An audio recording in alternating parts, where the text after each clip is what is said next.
Hello there, every pony, and welcome to the Brony Bookclub, episode 3. With me is my co-host, Sam. Hey there. And our special guest, Pav Vieira. Hello, hello. Pav has written the excellent fic, My Little Chrono, Triggers Are Magic. And fitting with that, the theme is fusion fics, or Type 2 crossovers.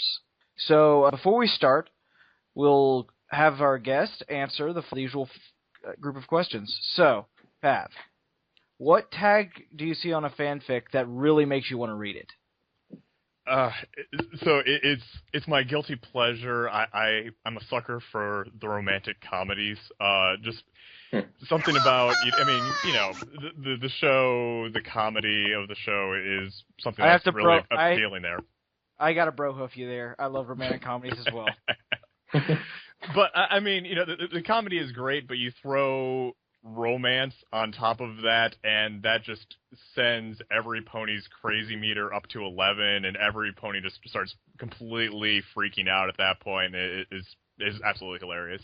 Yeah, I think it really works because most of the ones I've read like that are Vinyl Octavia. I think Vinyl Octavia just tends to go towards that genre just from its existing, because it's a pairing that's hilarious, but even if you're not trying to make it shippy, you're going to still have hints of it usually. Mm-hmm. What tag will you see that will pretty much make sure you don't read it at all? I do tend to avoid any of the mature-rated fanfics. It's a little bit too much of a tone dissonance to me. Usually grimdark I would avoid, but generally speaking, I'm pretty open. You know, I'll usually not, you know, look at a tag and be like, oh, I'm not going to read that. I'll usually, you know, poke around the synopsis and you know, give things a try. Yeah, I think Roy and I are both with you on the mature-rated stuff. I think stuff like that was mentioned previously. I don't know if I'll say that. I'm not gonna. I won't say what. I'm not going to say. I don't. I'm pretty much to mature stuff unless it's mature because of grim darkness. Besides that, I'm actually open to reading anything. I've read a couple hilarious, very mature fics. I think it's just another form of storytelling, and I don't mind it very much.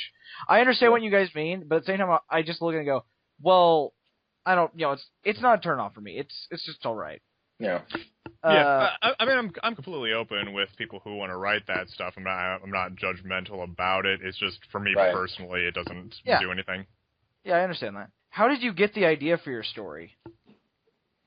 So I had been in the fandom for only like a couple of months by the point where I got the idea, and I feel like I was doing the kind of thing that most people do. You know, you're just randomly, you're seeing all of these crossovers and these mashups that the community is putting out, and you're thinking, oh, you know, wouldn't it be cool if there was like a crossover with Evangelion, or a crossover with Final Fantasy, or a crossover with Chrono Trigger, you know, and you know, just thoughts going in and out of my head, not really giving it too much serious thought.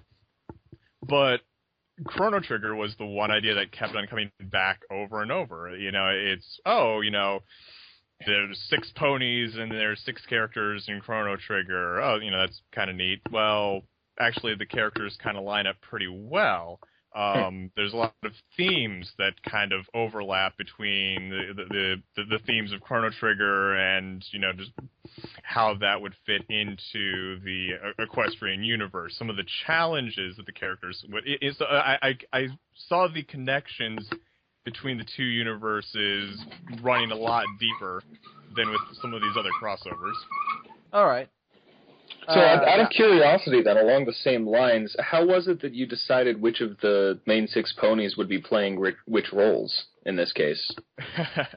So that, I mean, before I even bothered to put pen to paper, first off, I was just sitting on that for probably like something like 2 weeks. I had the big spreadsheet and figuring out, you know, okay, you know, Twilight as Luca. Okay, you know, that's kind of a, you know, an obvious one, and you know, to just, you know, playing around with the different matchups, not only for the main cast but the secondary, and you know, how is this secondary interaction? Yeah, I really wanted that to all be kind of ironed out before I even bothered to dive into that. And yeah, I mean, it's, you know, whenever you're doing one of these kind of mashups, it's you're not always going to find, perfect one-to-one correspondence for every single character all the way down to the secondary and tertiary. But, overall, I think that things have worked out well so far, and it's given me some interesting material to write on.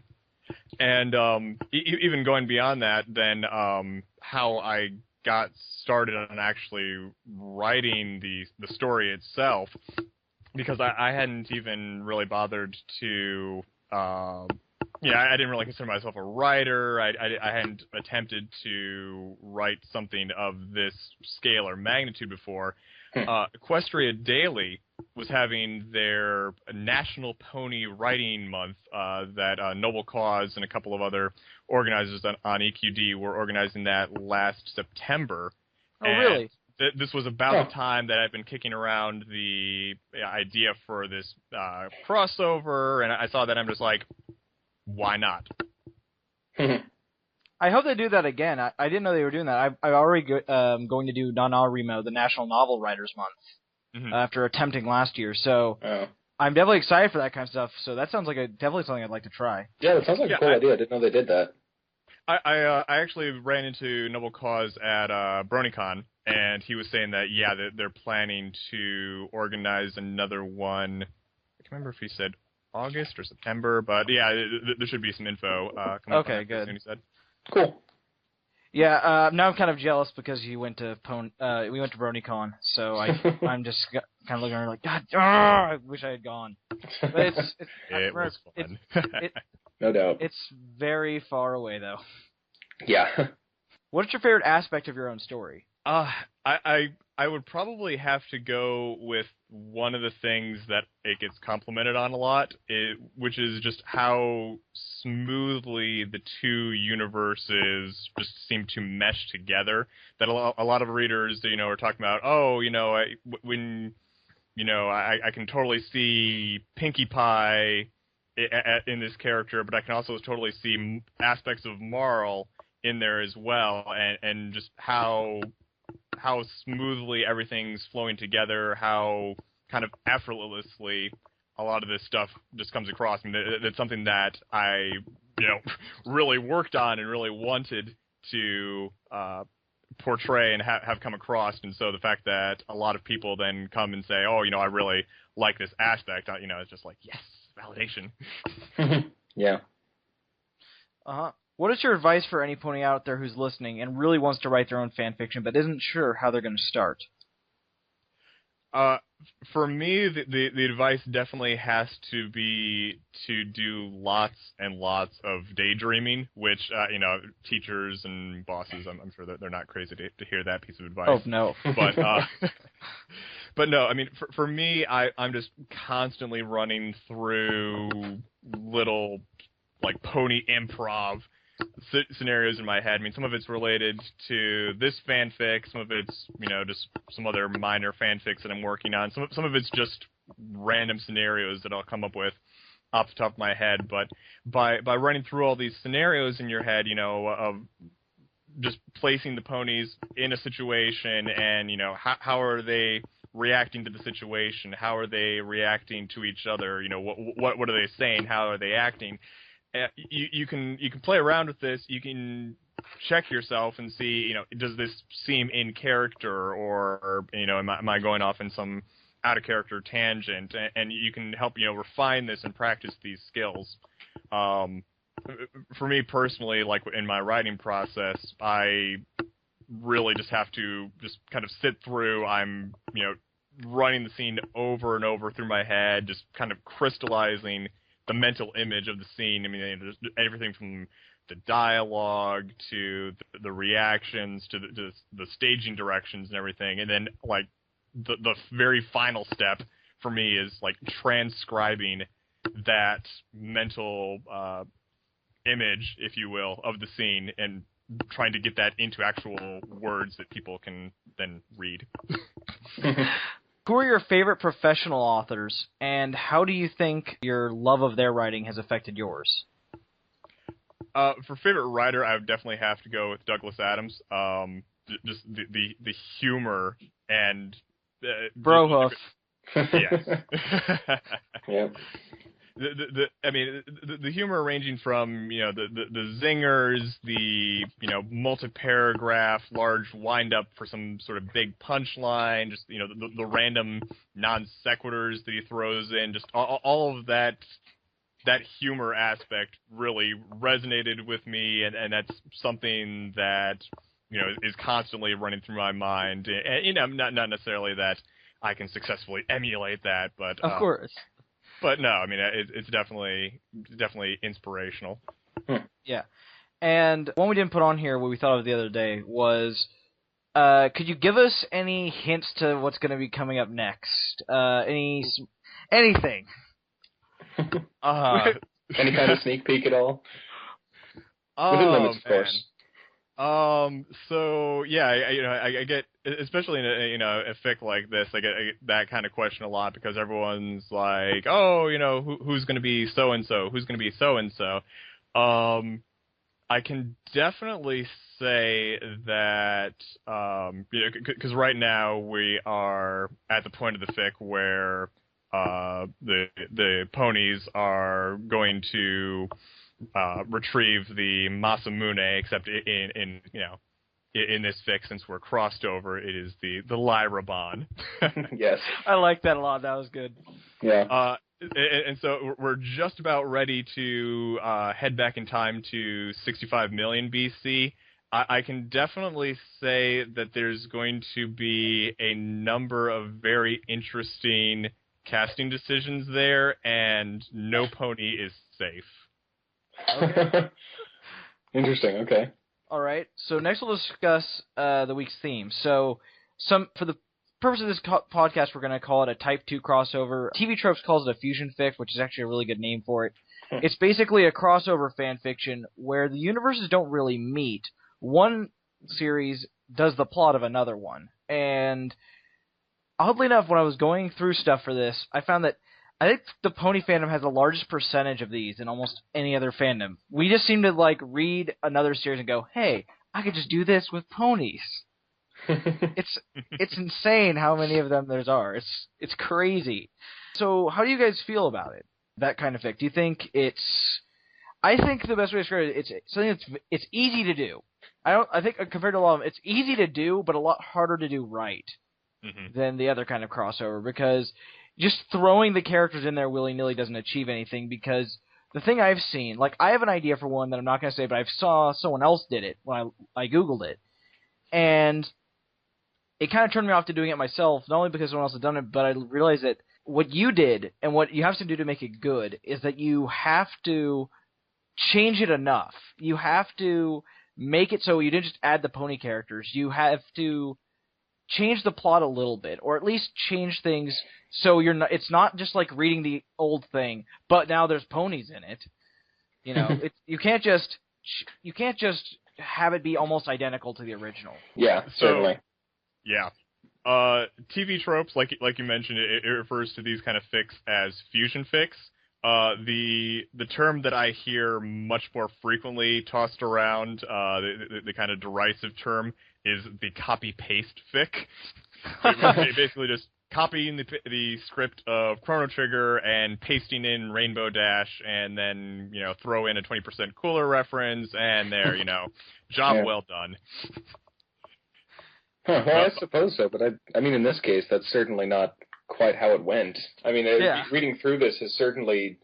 I've always been a fan of a good story, and I'm specifically largely interested in the concepts of adaptation, and there have been some really interesting things that you've done in here. I mean, not only in the casting, but in certain situations, like how Luca's, or Twilight's in this case, is emotional struggle with, when it comes to her mom, and how she blames herself for that whole thing. The fact that her cutie mark was gained right there just added a bit more oomph that didn't exist in the original, There have really been some interesting situations where you've made a couple little changes to make it work better with the pony mythology and the pony world that have really made this stand out as an adaptation, not just as a copy and paste of the original. Yeah. Go ahead. Sorry, go ahead. Okay, well... No, you go ahead. Well, I was just going to say, my kind of go-to smart-ass response when, to the copy-paste attack is, if this was literally a copy-paste, I would have finished this thing months ago. But we're still very far in progress, so clearly I'm doing something here. But no, I mean, it's with something like a Super Nintendo RPG from, like 15, 16 years ago. I mean, there's still tons of fans of this game. It's incredibly popular, but it was limited by the technology back in the day, and so, it doesn't have quite the robust level of storytelling that some of these newer RPGs have. So that gave me a lot of leeway and opening. Then, to like you said, with that the characterization of Twilight and her mother. I mean, that was a very emotionally impactful scene in the Chrono Trigger canon. Oh, yes. But then, because there was a limited amount of dialogue related to that, because you had this, single viewpoint angle, 3/4 perspective looking down, there was only so much to go for in the canon. And so, I was able to just kind of take that, embellish it, and then weave in the pony elements, like you say, weave in the pony themes and the like Twilight specific characterization, which just kind of adds a unique spin to it.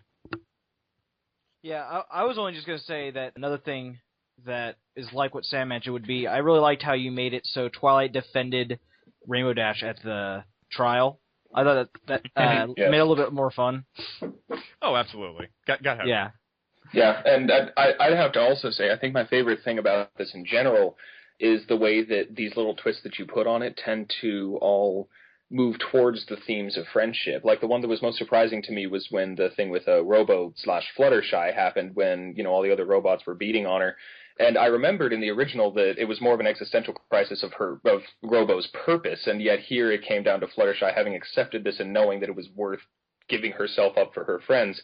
Which at first I was like, well, I don't know. I mean, where'd that come from? But as it developed the theme of friendship, I thought it made sense and fit really well with the way that this crossover works. And it's really interesting the way that you work the themes of My Little Pony into the story of Chrono Trigger, and it fits. Yeah. Mm-hmm. It's definitely one of those fic I always like. I'm looking like, okay, is it updated? Damn it, no, it hasn't. The fic that never updates. No, it's not that. It doesn't update as much as we want. It'd be like every day, ideally. I'm loving this. I read it for this. I didn't know it existed until Roy told me about it for this podcast. I'm like, what? And so I read it, and I just tore through it. Absolutely loving it. All right, so I guess next we'll talk about any updates to any fics we're currently reading. What happened? What's just updated recently? Sam, you want to go first? I'm still catching up. Honestly, I mentioned this in the second episode. I actually stayed away from crossovers a lot until this podcast got me back into them. So the ones that I'm currently reading right now are, I believe, complete. I started Fallout Equestria, which is I know is complete, but I'm still pretty far behind it. It's huge. That fan fiction is ridiculously large. Seriously, and so I'm still reading that. Yeah, no, I didn't even realize how huge it was. I found a PDF of all of it, and it has a word count of like 600,000 or something. I don't know. It's huge. Jeez. Yeah, no, it's ridiculous. So, I mean, yeah, it would seem that the ones that I found when I was looking into this stuff are all completed. But yeah, that's my bad, I guess. Pav? Yeah, I got a couple I could rattle off here. I definitely have to give a shout out to my fellow Pony Square Enix crossover fics. So we've got Pony Fantasy 4 by Leo Archon. That recently just had an update to it. We've got Philly Fantasy 6 by Magical Trevor. That one's been on hiatus for a while, but I've been in contact with that guy, and he is reassuring me that he's so close to getting back off the hiatus and getting some posts. So looking forward to seeing that guy update. And then I recently was over at PonyChan. we had a little write-off competition, and that was really fun to take part in. That there was a lot of really interesting fics that came out of just a 72-hour writing period. One of the fics that came out of that I was really excited to see and really thoroughly enjoyed. The author FlashGen, he hasn't posted this yet on like his fanfiction page, but I'm waiting for him to get a version of this polished up and sent out. Is No Foals. Is basically it takes place a couple of years after the main series. Applejack and Rainbow Dash are married and living together, and it's basically just kind of a deconstruction of that relationship. That basically, it's not really going that well for them, and they're just having a lot of bumps in the relationship, and there's a lot of introspection into like Rainbow Dash's head. So it really captured a very interesting mood, and I really enjoyed that one. All right, that definitely sounds interesting. The only thing updated recently for me is Anthropology, which really, it actually just updated again. That thing updates, I think, a little bit more often than a lot of others, but the newer update of it is glitchy. I can go on FIM Fiction, I can go on the page for Anthropology on FIM Fiction, click on the link to the newest chapter. Nope, sorry, it doesn't exist. It's kind of making me angry. Yeah. That sucks. Which is sad because I just started that one recently, and I love it. It's so great, and then it's like, oh, sorry, you can't read the newest chapter. Yeah, that's not fair at all. It's been a little laggy over there. A couple different 502, 504 errors. Oh yeah, all part of the fun. Yeah, all part of the fun. All right, so. Next, we just talk about anything that fits the week's theme. That it could be old, it could be kind of recent, it could be anything. Any kind of fusion fic crossover.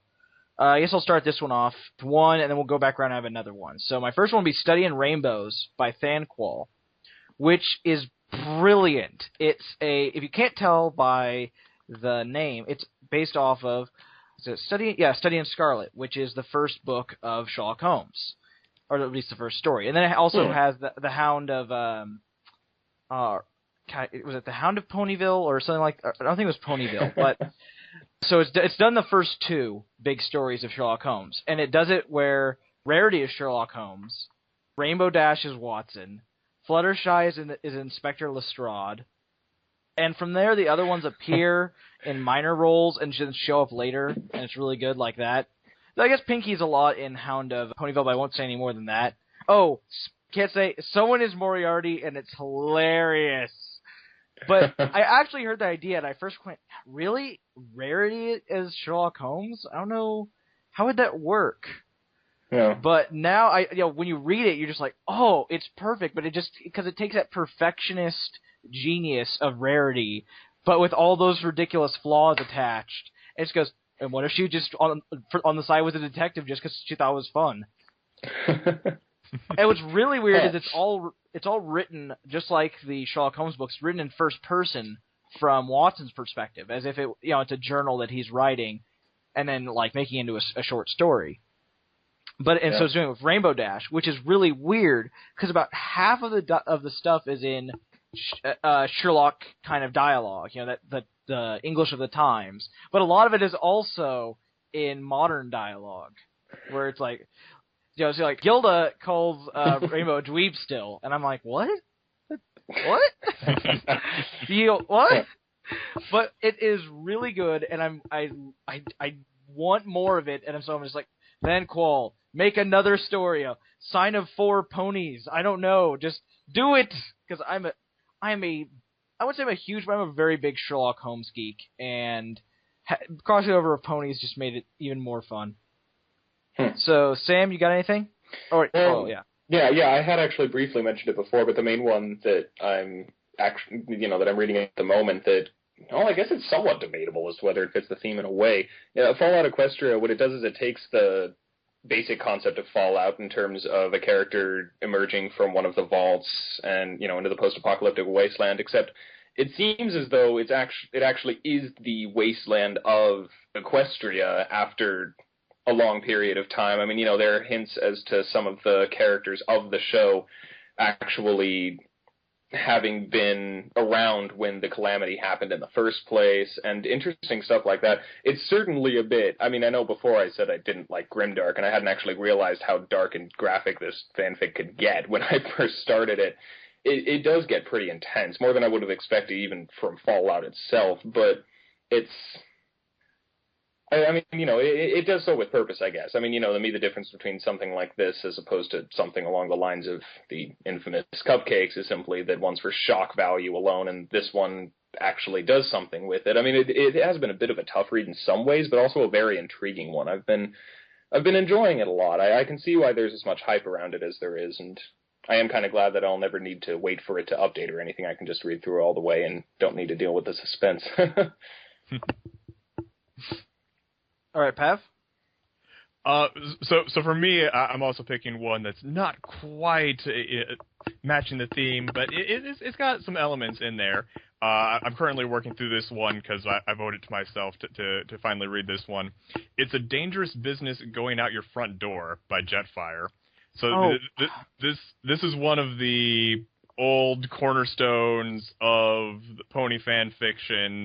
This epic journey that Rainbow Dash, Applejack, and Rarity are going on, but it is taking a lot of inspiration from Lord of the Rings and The Hobbit, and that epic journey kind of feel, and some of the elements it is sharing in common with the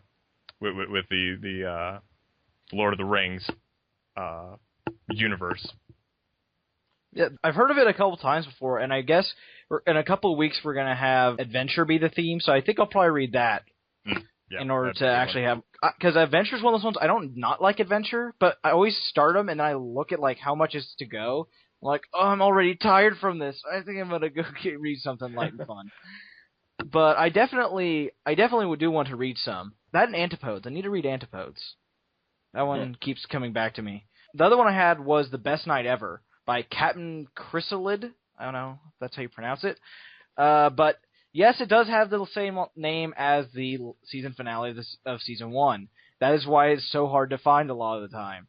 But it is totally worth your time. It starts off as the Gala from Blue Blood's perspective, from his first-person viewpoint. And it's really funny just from that, because it gives him an interesting character where it makes it's not like he was just oblivious or being kind of snobbish. No, he knew exactly what he was doing. He saw that Rarity wanted to spend the night with him and went, I'm just going to screw her over. I am going to make this the worst night of her life. Simply because he could, and that power was in his hands. And then he goes to bed, he wakes up the next day, and it's the Gala. It's the plot of Groundhog's Day, but with Blue Blood in the Gala. What? How have I not heard of this one? It is... first of all, it's hilarious. It's one of the funniest fan fictions I've ever read. It's just going through his mindset, all this stuff going on, and I really like what they did with Blue Blood. It's the only thing I've ever read, except maybe for Ask Blue Blood, but a lot more than that, that made me actually like the character of Blue Blood. Maybe actually go, wow, this guy's an interesting person. And he just does so much, and he just develops. He develops so much over the course of the fic, and it isn't very fast either. It goes over it pretty slow. And it's really interesting where it does something that the original Groundhog Day didn't.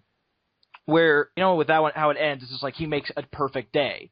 And at this, he tries that early on, about midway through, he tries that, and basically makes it so everyone the main six compromises and gets what they said at the beginning they wanted. And that doesn't work, because that's not actually what they wanted. And it goes through, it gets actually a little bit dark at points with what he's, what he's going through his mind and what he's considering doing. And it's also really touching. There's an entire loop, I guess you could call it, where he tells Luna what's going on and wants to know what it's like to be immortal and how he's supposed to deal with it. Because he has no idea. And he bonds with Luna a lot, and it's really interesting. And it's so sad because it loops, and she doesn't remember anything. And it's really well done. Very, very funny. very dark. I mean, just like in the movie, he starts going, at one point he just accepts and just goes, I'm just going to kill myself. And just kills himself in a bunch of funny ways. Over and over again, yeah. Yeah. It's a very big recommendation. It's definitely up there and probably one of the best ones I've read so far in this fandom. That sounds like a brilliant idea. I'm surprised I hadn't heard of that one. I think it's probably just because the name. It's literally the name of an episode. Oh, yeah, that's true. And then, lastly, we talk about something that fits the theme that is a non-pony fic. Something that is outside our fandom because we do need a little stretch our arms out and see what other fandoms have to give us. I think I'll have Sam start again. Well, apologies again, but I'm still kind of the Padawan on this one. I mean, you know, I'll reiterate like I did in the second episode. I had honestly kind of given up on fan fiction until you approached me about this and introduced me to some really friggin' amazing ones. So, I mean, I'm still catching up a bit, but I've mostly been focusing on the pony ones. I haven't quite gotten outside of that yet. I'm planning on it, but still haven't. So I'll let you two give the recommendations, and I'll be looking them up as you say them. All right, Pav, then? So yeah, I'm kind of in a similar boat. I really got into the fanfic scene because of ponies, so I am tragically underread. But I did a little bit of digging around. I found this really interesting one. Unfortunately, it looks like it is a dead fic. It doesn't look like it's being updated anymore. Just as it started to get really interesting. But sad day. The name of the fic, ironically enough, is Not Quite Dead, author anonymous. It is a Haruhi Suzumiya fanfic. You've got Roy on that one already. I am the biggest Haruhi fan. My bookshelf has both seasons, the movie, and the first 7 light novels that have come out in America. So I am already, what is this? So in the prologue, Kyon is revealed to be dead, and as the plot of this progresses along, you find out that this is a crossover with Ghost Trick. I love Ghost Trick. Yes. Really? So Kyon has all of the Ghost Trick powers, and he's trying to save various members of the SOS Brigade from the same hit squad that took him out, and unraveling the mystery. Really interesting premise, and then it died. Okay, I'm still gonna read it. Oh. I rarely read dead fics, but this is combining one of my favorite franchises of all time with one of my favorite DS games now, which is oddly enough, I don't know if you knew this about Ghost Trick. It's actually in the Ace Attorney universe, in canon. Is it? I knew that it was made by the same person, but I had no idea. Yeah, I didn't realize it canonically. That's interesting. Yeah. So then mine, it's called SC Pokemon, which this is gonna be time for backstory.